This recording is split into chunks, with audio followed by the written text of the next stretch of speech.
And now a startling ABC News investigation. A whistleblower has come forward to tell consumers about the ground beef a lot of us buy at the supermarket. Is it what we think it is, or is it padded with a filler the whistleblower calls pink slime? ABC's senior national correspondent Jim Avila set out to get answers. Gerald Zernstein grinds his own hamburger these days. Why? Because this former USDA scientist, now whistleblower, knows that 70% of the ground beef we buy at the supermarket contains something he calls pink slime. Beef trimmings that were once used only in dog food and cooking oil, now sprayed with ammonia to make them safe to eat, and then added to most ground beef as a cheaper filler. It was Zernstein who, in a USDA memo, first coined the term pink slime, and is now coming forward to say he won't buy it. It's economic fraud. It's not fresh ground beef.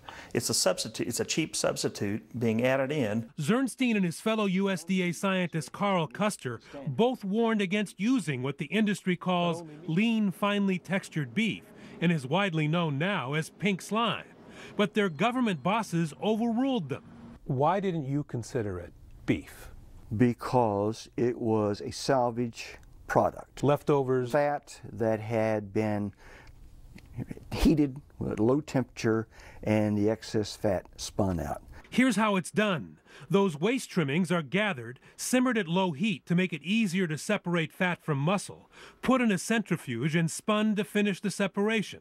Next, the mixture is sent through pipes where it's sprayed with ammonia gas to kill bacteria, and finally compressed into bricks and flash frozen for shipment to meat packers and grocery stores, where it's added to most ground beef.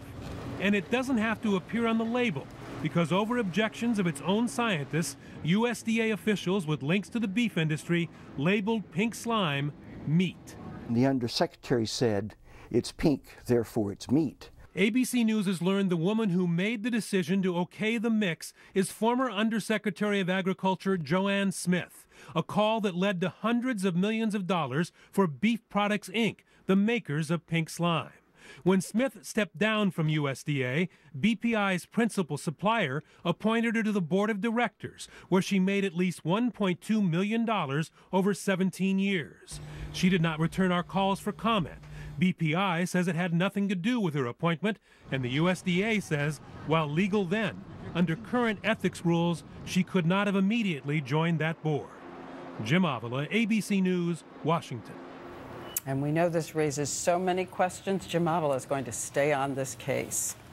And coming up, a